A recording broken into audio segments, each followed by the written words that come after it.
In this video, I won't be showing you how to remodel a set of straight stairs and turn it into a winder stairway, but I am going to provide you with a few things you need to think about before you do it. So let's go ahead and get started with a longer stairway. This one has a 12-inch stair tread depth. This one over here has a 10-inch stair tread depth. This is more common than this one. And next up, a winder stairway that would be approved by the International Building Code books that not everybody uses. Repeat, this is not going to be required everywhere in the United States, which might allow you to use this one. And if it was up to me, I would build my winder stairway with this one. It has more area for your feet, which means the people who use it are going to have less of a chance of falling down the stairway or slipping as they walk up the stairway. And you can see where this one here is a little bit bigger than this one over here. And this one here basically fits in a 3-foot by 3-foot square. That would be the base of it. Next up, let's go ahead and insert this section into the existing stairway to see if we can use it. And if you look right here, we're probably not going to be able to use it. And hopefully this makes sense how I did it here. You can see where we have 3 10-inch steps. So right here we have 30 inches horizontally coming off of this wall.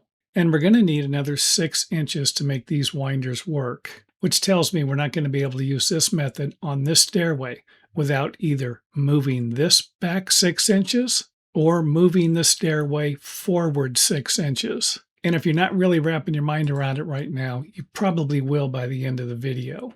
So let's go ahead and move this back 6 inches so that you can see where everything will work. We'll be able to use our first step here at the top. And obviously we'll need to make some modifications, but it will now fit into the stairway. So again, I needed to move this wall back 6 inches in order to create a winder at the top of the stairway like this, and it's going to have to be moved back even further to use this one here. Let's go ahead and move everything back and head over to our 12-inch steps where we will be able to use this.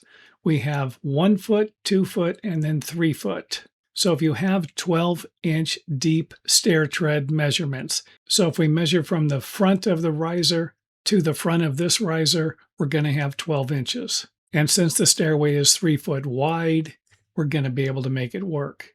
And by looking at this, you should be able to get an idea. Now, you might not be able to build something like this without having some type of a support under this stringer, because this stringer is no longer going to go all the way up to the top here to create a nice connection.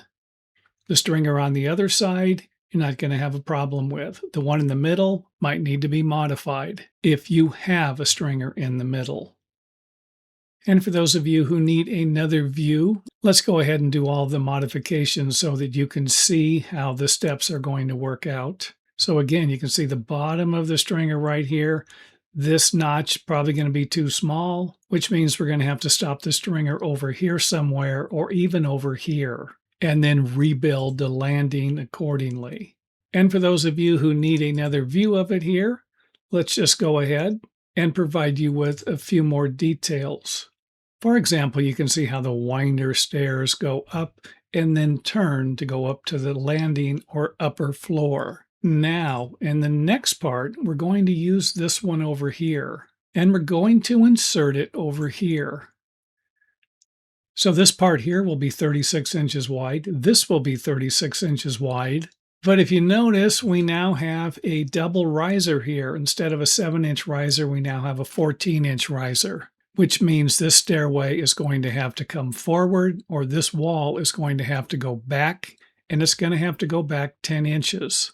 And I'll be clearing that up here in a few seconds. So if I want to build this type of winder, I'm probably going to end up rebuilding the entire stairway. Now let's go ahead and move this stairway forward 10 inches so that we can see what it looks like. And we can see now where we have our steps going up. And this will be our first winder, our second winder, and our third winder. But wait a minute. we still need to either move this stairway forward 6 3/8 more inches or move this wall back 6 3/8 inches. We're not done moving our stairway or making adjustments for the larger winder stairway yet. So let's go ahead and move this wall back. That's going to be 6 3/8 inches. But again, I can move the stairway forward, especially if I'm rebuilding the whole stairway. Rebuilding the stairway, I can do whatever I want, as long as I have the room to do it in. So you can see where we've added 10 3/8 inches on the side here, away from our 3-foot wide stairway. And we've added 1 foot 4 3/8 inches on this side here to make this design work for this project. And for those of you who need another view here, let's go ahead and reshape our stairway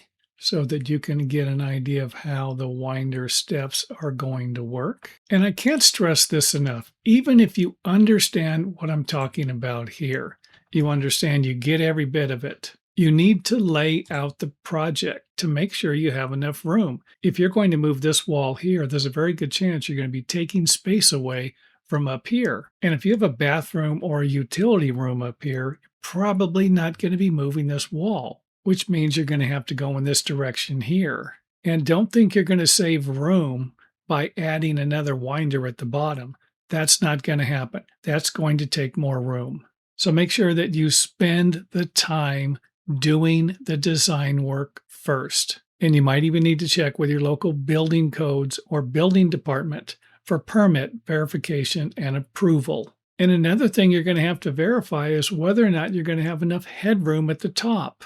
And if you move the stairway forward, you're going to have to check to make sure you have headroom at the bottom, or headroom going throughout the entire stairway. And the headroom part usually isn't going to be difficult, because if you don't have the headroom currently, you're definitely not going to have it after you move your stairway forward. You might have it if you move it backwards. Moving it forward or putting winders at the top or the bottom can almost guarantee you're going to have a problem with headroom, especially if you live in a small house. The next thing I want you to check is for doors. Are any of the doors going to be in the way if you move your stairway? And if you do decide to build a winder stairway, maybe you want to build a closet underneath the stairway, and that might require installing a door. And the last thing I want to mention in the video is the wall framing, the floor framing, your structural footings, any other structural beams you have or posts that might need to be moved or modified, and that can get expensive. And I've already made it clear that by installing a winder at the top